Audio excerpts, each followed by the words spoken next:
canal Estudando História, o canal do conhecimento.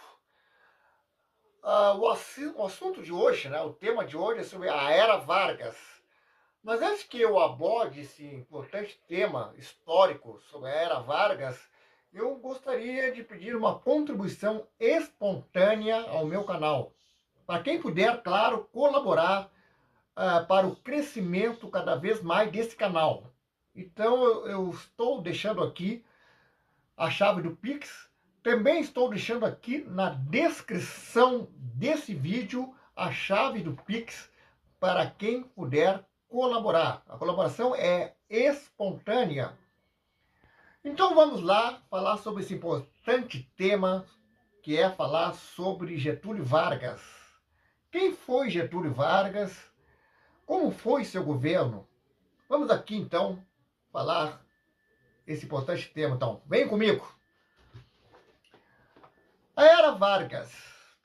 Getúlio Vargas é talvez uma das figuras mais polêmicas da história do Brasil. Para uns ele foi um ditador a serviço das elites, para outros um estadista preocupado com os mais pobres. Ele era conhecido como pai dos pobres, né? Ficou conhecido na história como pai dos pobres. A Revolução de 1930 acabou com a República Velha. Getúlio Vargas se tornou o presidente. Seu governo marcou a história do Brasil no século XX. O Estado passou a intervir fortemente na economia. Getúlio criou empresas estatais e estimulou o crescimento industrial. Em 1937, os militares apoiaram Vargas na implantação da ditadura do Estado Novo.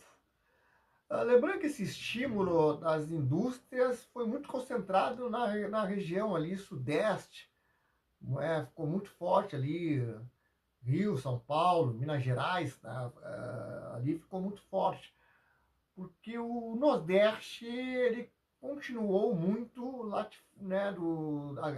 da questão do latifundiário, do grande latifundiário, dos grandes fazendeiros, e ali predominava aquela política do latifúndio, que predominou por bastante tempo.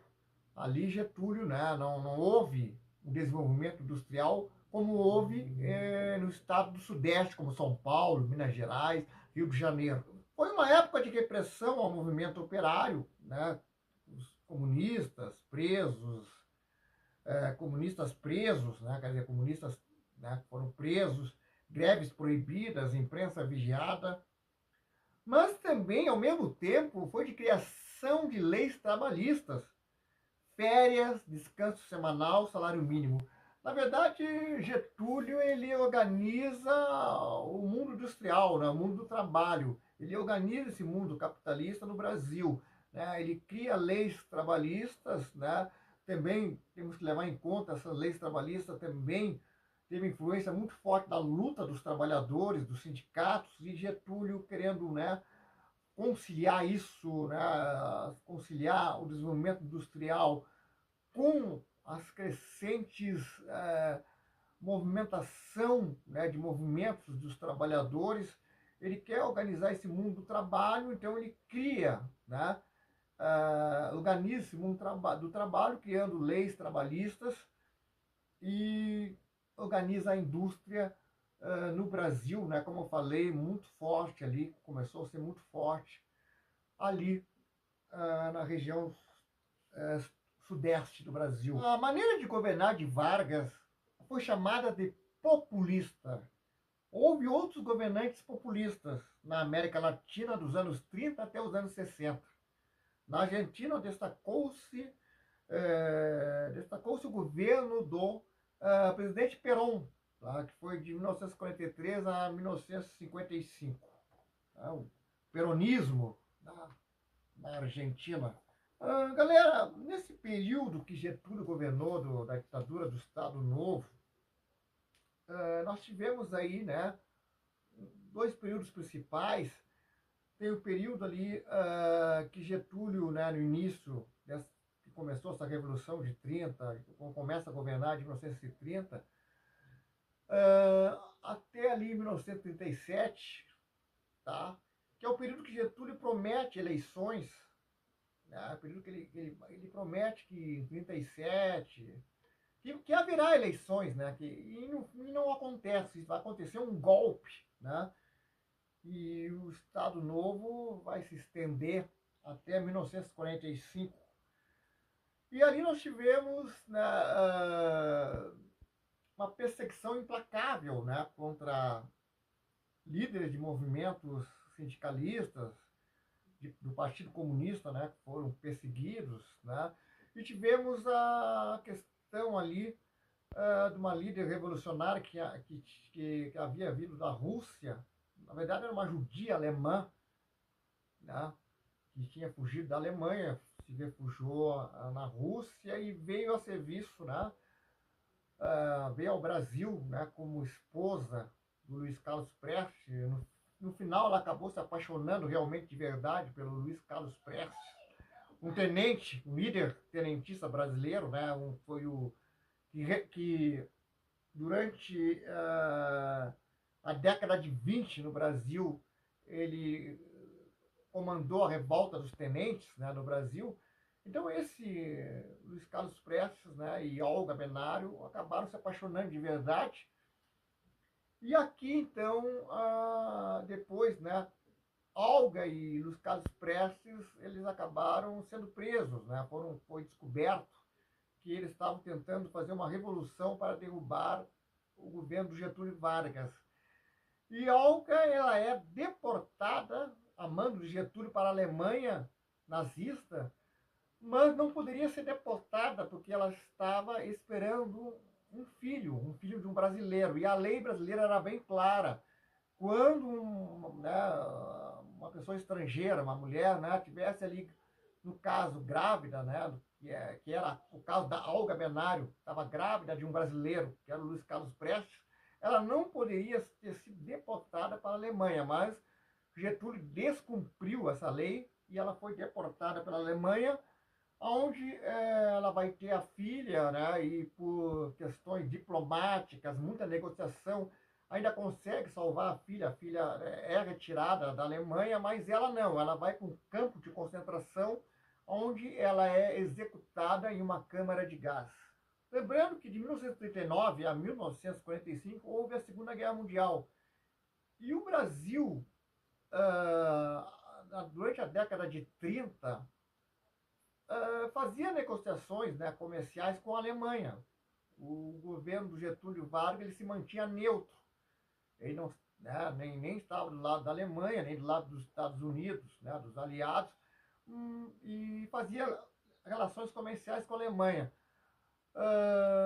A partir do momento, né, de um suposto ataque nazista, né, a uma embarcação, né, um navio brasileiro, né, um navio que levava pessoas, né, pessoas civis, e teria sido um ataque nazista, né? Até hoje se coloca em dúvida se realmente foram os nazistas que atacaram, mas a informação que foi passada é que os nazistas atacaram essa embarcação brasileira. O Brasil rompe, então, as relações com a Alemanha e toma o lado dos aliados. Inclusive, né, o Brasil participa com seus soldados na libertação da Itália. Né? A Itália, o que aconteceu? A Itália, que durante o governo Mussolini era aliada da Alemanha nazista, mas houve, pelos próprios italianos, derrubaram Mussolini e depuseram Mussolini, né, tiraram ele do poder. E então os nazistas, né, a mando de Hitler, invadiram a Itália para botar Mussolini de novo no poder. Então, o que acontece? Né? O Brasil entra na guerra sob o comando dos coronéis generais ali dos Estados Unidos, vai lá para lutar para libertar a Itália do jugo, né? Libertar a Itália ali do domínio nazista ali na Itália. Então, o Getúlio, né, ali o Brasil passa a ficar do lado dos aliados. Como os aliados vencem essa guerra, né, a Alemanha nazista, né, derrotada, também o Japão, tá? não havia mais cabimento manter uma ditadura, era contraditório manter uma ditadura aqui no Brasil, que era a ditadura do Estado Novo. Então houve toda uma pressão, já que o Brasil participou do lado dos aliados, contra uma tirania, contra o totalitarismo, ditadura. Então eles afastaram Getúlio Vargas depois da Segunda Guerra Mundial, né? Ele é afastado do poder e uma junta militar vai tomar o poder até depois Eurico Gaspar Dutra ser ali o escolhido, né? Ele que vai governar, o Eurico Gaspar Dutra, né? Vira, né, o presidente do Brasil e assume definitivamente em 1946. Como é que funcionava o Estado varguista? Tá?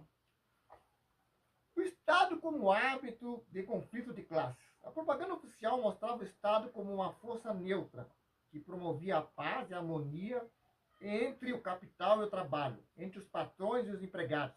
Ou seja, em vez de promover as lutas de classes, os trabalhadores deveriam acreditar que o governo era um juiz imparcial trabalhando para o bem de todas as classes. Isso era a imagem oficial. Na prática, o Estado vaguista não era tão neutro assim. Por exemplo, ao tomar uma decisão importante, Getúlio gostava de ouvir os empresários. Em compensação, os sindicalistas que contrariassem Vargas podiam terminar na cadeia. Então, essa era a situação, né, real do Estado varguista, né, o Estado populista. E se criou toda uma imagem, né, da figura de Getúlio, pai dos pobres e tudo mais. Getúlio sabia jogar muito bem, tá? Sabia, né, tinha essa arte da política. E o trabalhismo, né, que era, né, o PTB, Partido Trabalhista Brasileiro, ele foi o partido, né, que acaba trazendo a Revolução Industrial para o Brasil, mais saliento aqui, pegando o centro do país, né, a região sudeste, ali, Rio, São Paulo, Minas Gerais, porque a região nordeste, né, infelizmente, não houve, né, esse processo da industrialização. Isso só vai acontecer, esse processo forte de desenvolvimento industrial, no século XXI, no Nordeste, né, que vai ganhar uma potência forte, né, a partir de 2003, ali com o governo do Lula, né, com o governo Lula que começa, né, a questão do desenvolvimento industrial do Nordeste, da região Nordeste do Brasil. O certo é que a era Vargas marcou a era do populismo, tá? Depois nós tivemos o último presidente do PTB, que foi João Goulart, que foi, né, derrubado pela ditadura militar. Depois tivemos uma ditadura militar, né, que foi o golpe, né, uma ditadura militar que governou o país por 21 anos. Galera, eu espero ter contribuído para um maior conhecimento sobre esse período que marcou a era Vargas. Também quero aqui falar uma curiosidade importante que eu falei no meu outro vídeo sobre